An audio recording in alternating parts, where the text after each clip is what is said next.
France Bleu Gironde, à votre service. Nicolas Fauveau. Très bonne matinée, 9h30 sur France Bleu Gironde, et chaque mercredi, vous commencez à en avoir l'habitude. Rendez-vous avec la Chambre des notaires de la Gironde. Toutes les questions qui concernent les héritages, les successions, les transmissions, vous êtes peut-être en train d'y penser, vous vous posez pas mal de questions. Les contrats de mariage, les testaments, l'achat ou la vente d'un bien immobilier, vous êtes en train d'acheter ou de vendre un appartement. Les ventes en viager, vous posez toutes vos questions ce matin à Maître Sébastien Artaud qui représente la Chambre des notaires de la Gironde. Bonjour Maître. Bonjour Nicolas. Et merci beaucoup d'être en direct dans l'actu. La semaine de la médiation, avant de répondre aux questions des auditeurs de France Bleu. Les avocats y participent, ils nous l'ont dit lundi. Dans le cadre de cette semaine de la médiation, les notaires sont également impliqués. Exactement. Une nouvelle formule de règlement des conflits qui sous-entend bien évidemment que les parties aient envie d'échanger. Le but étant un règlement plus rapide, souvent peut-être un peu moins contraignant, moins long et moins coûteux que d'un passage par les voies judiciaires. Et les rendez-vous donc se font dans les maisons du droit ? Oui, alors les rendez-vous se font, il y a une cellule, vous retrouvez ça sur l'Insta de la Chambre, médiation notaire. Les rendez-vous sont proposés par le notaire médiateur. C'est un coût d'à peu près 1 000 € partagé entre les parties. Donc il faut qu'ils consentent bien évidemment à se rencontrer et à parler. C'est la première, le prérequis. Et une séance, 2 séances permettent souvent de régler des petits conflits de voisinage, d'éviter devant aller un tribunal et d'éviter des procédures longues et coûteuses et de gagner du temps.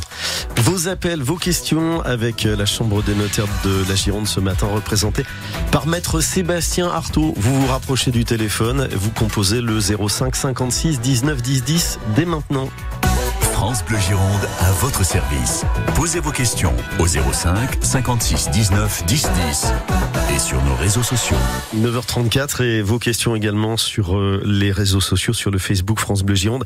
Jean-Claude Assestas, est-ce qu'il est possible, maître, d'annuler une donation au dernier vivant? Donation faite il y a plus de 10 ans.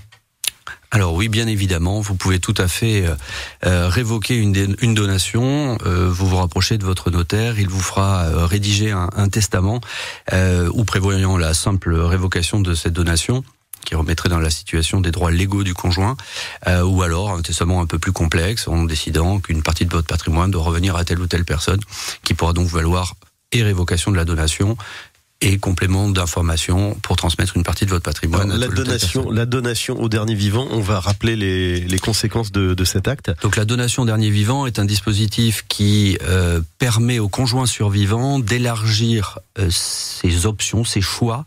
Le choix du conjoint, que le conjoint va faire sur la succession de son épouse prédécédée,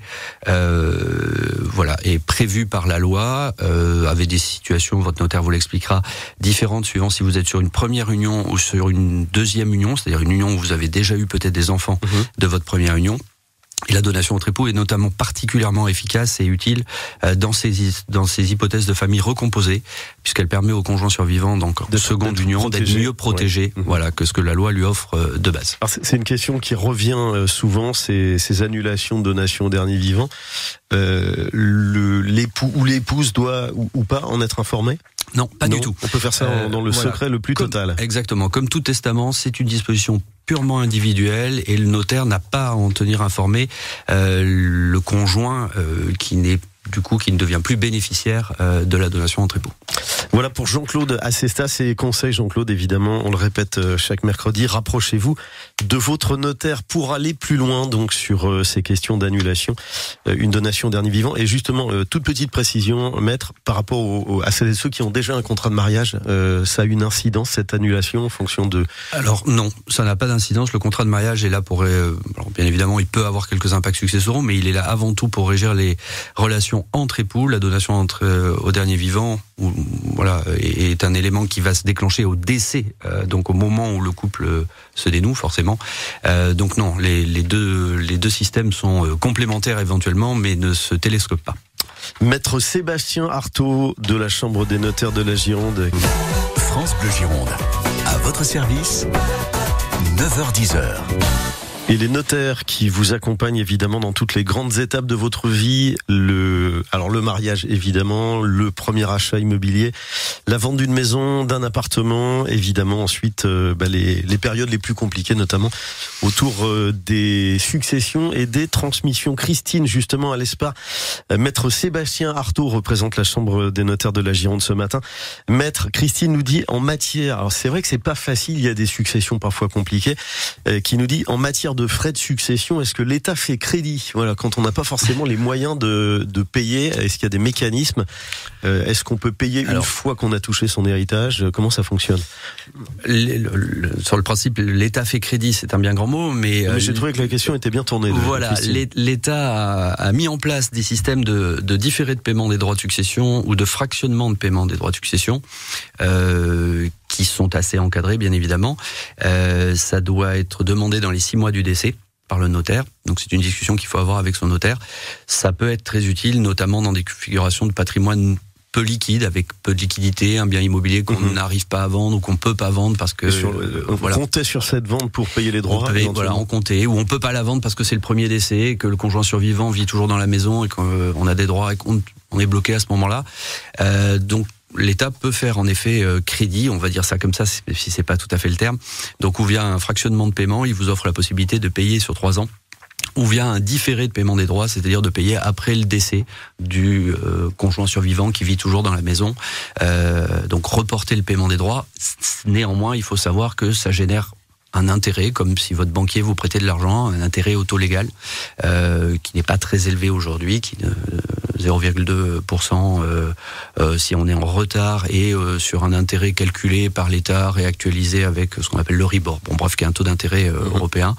Des dispositifs existent. Des dispositifs existent, exactement. Il ne faut pas hésiter à en faire la demande, calculer l'éventuel intérêt que ça peut avoir, son coût fiscal. Et le notaire présentera la demande de l'administration fiscale. Bon, vos questions au 05 56 19 10 10 et sur les réseaux sociaux. Et puis Christine, dans la seconde partie de sa question, qui nous dit, est-ce qu'il y a des délais légaux pour solder une succession? On entend parler de délais fiscaux. Il y a un délai fiscal principalement, qui est de 6 mois, puisque vous avez, les héritiers ont l'obligation de déposer une déclaration de succession accompagnée du paiement des droits, qui génère donc, si ça n'est pas fait dans les 6 mois, un intérêt, je vous le disais, de 0,2% par mois de retard, donc intérêt de retard au taux légal. Et ensuite, au niveau civil, quand vous avez un frère, une sœur, des cousins, il peut y avoir des durées plus longues qui n'ont pas d'impact au niveau de la fiscalité, puisque l'État aura été payé de l'argent qui lui revient. Mais qui a de l'impact sur vous, tout simplement. Alors qu'il y a de l'impact sur vous, sur les familles, sur la vie des familles, sur l'entente dans les familles, bien évidemment, donc qui sont des choses... On prend Jean-Pierre au téléphone, maître Artaud. Bonjour Jean-Pierre, vous êtes à l'Istrac Médoc, on écoute votre question. Oui, je suis... Oh là, Jean-Pierre, parlez bien près du téléphone, vous évitez le kit main libre, le haut-parleur, vous coupez tout ça. Parce que... coupez tout, rapprochez-vous du téléphone, là on vous entend trop mal. Je vous écoute Jean-Pierre. Oui, je voulais vous demander, mon frère, là, monsieur mon frère, voilà. Mon frère... Jean-Pierre, on va tenter de vous rappeler, parce que là, c'est pas la liaison. Coupez vraiment le haut-parleur, prenez le combiné. Oui. Et rapprochez-vous au maximum, la liaison est pas très bonne. Jean-Pierre, question sur une succession. Vous avez perdu, on n'a pas compris, c'est votre père ou votre frère? Mon frère, il est décédé il y a 1 an. Et voilà, il m'a déshérité. Et il a donné tous ses affaires à ses neveux. Voilà. Mais je voudrais récupérer des papiers. D'accord. Ok, Jean-Pierre, la liaison est pas bonne, mais on a bien compris le sens de votre question que je vais résumer à maître Artaud. Donc Jean-Pierre a perdu son frère qui visiblement l'a déshérité. Il veut tout simplement récupérer des objets ou des papiers dans la maison. Alors là, on parlait de la semaine de la médiation, justement, il y a quelques minutes. Voilà, là on en revient peut-être à... Donc d'abord, le premier point, c'est que on est héritier légal de son frère si en effet son frère n'a pas laissé d'enfant, ce que je comprends. Néanmoins, son frère par testament pouvait tout à fait décider de déshériter Jean-Pierre et de léguer à qui bon lui semblait. Donc là, c'était les neveux visiblement. Donc en effet, ils ont appréhendé la totalité du patrimoine du défunt. Bien mobilier, bien immobilier, papier, documents. S'il y a des choses que Jean-Pierre veut récupérer d'une manière sentimentale peut-être, on sort un peu d'un cadre purement juridique. Et oui, une médiation pourrait peut-être faciliter un rapprochement entre les parties. Mais on peut pas.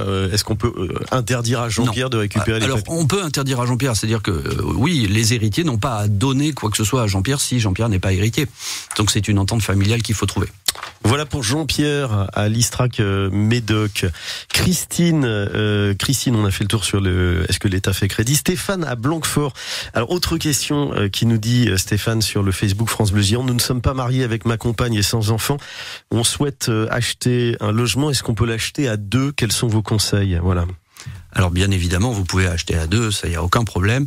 Le fait de ne pas être marié ou pas être pacsé ne pose aucun problème.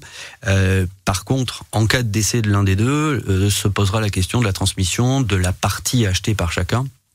La loi organise bien évidemment la transmission du patrimoine de chaque personne.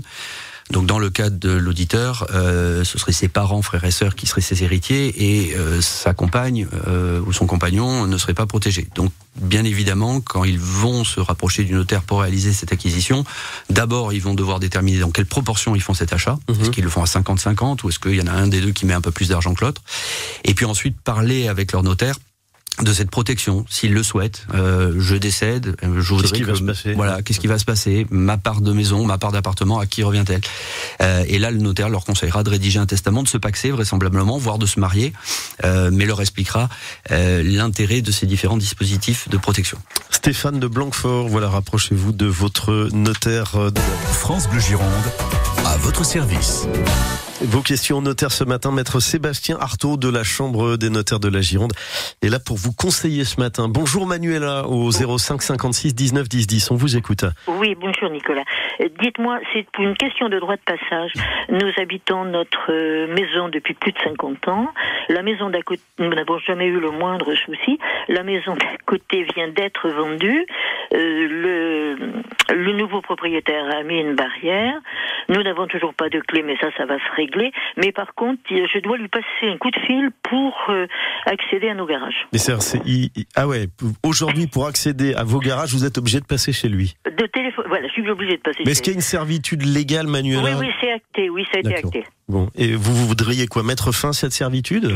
Non, pas du tout. Mais moi, nous voulons accéder à nos garages et à nos servitudes. Bon, sans avoir besoin de téléphoner ça, je comprends. à chaque instant. Bon, maître Sébastien Artaud, qu'est-ce qu'on peut recommander à Manuela ? Alors, il est normalement prévu, puisque vous nous dites que la servitude a été valablement constituée dans un acte, il est normalement prévu dans l'acte que personne ne peut obstruer ce passage, que ce soit en y posant un portail comme ça a été le cas avec une clé, ou même en y stationnant un véhicule de manière inappropriée qui vous empêcherait d'utiliser vos garages et donc de passer par cette servitude. C'est écrit dans votre acte.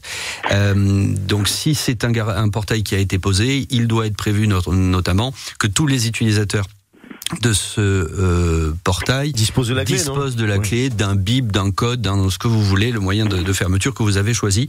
Donc en aucun cas, votre voisin peut vous dire téléphonez-moi avant de vouloir vous en servir. Non, mais le problème, c'est, il a bien prévu de me donner une clé, malgré qu'il y ait 3 mois qu'il est barré, posé le portail et qu'il ne l'a pas encore donné. Mais par contre, même avec la clé, pour accéder à nos garages, il faudra que je lui passe un coup de fil au préalable, un coup de fil ou un SMS. Oh, c'est très curieux, ça. C'est assez curieux. Très curieux. J'ai essayé de discuter avec lui en disant, écoutez, auparavant, nous avions le droit nous passions à n'importe quelle heure, n'importe quel jour, n'importe quelle heure du jour et de la nuit. Alors là, je me suis un peu pliée, j'ai fait un SMS en disant je passe et je lui ai mis un code pour pas faire un deuxième SMS en disant quand vous verrez la porte fermée de ce côté-là, vous pourrez, parce qu'il y a 5 chiens et j'adore les animaux, mais je veux quand même pas me faire dévorer. Mais vous aimez pas les portails, Manuela Non, mais le portail c'est pas la leçon. Le portail le but c'est d'avoir la clé de pouvoir l'ouvrir, évidemment. Non, mais c'est l'accès en continu sans avoir besoin de téléphoner à chaque fois. Ok, Manuela, conclusion pour Manuela, maître Artaud. Reprenez votre acte, reprenez les termes de la constitution de la servitude et en cas de difficulté, bien évidemment, vous pourriez proposer une médiation dans un premier temps avec votre voisin, voir si vraiment aucune possibilité de discussion n'est ouverte.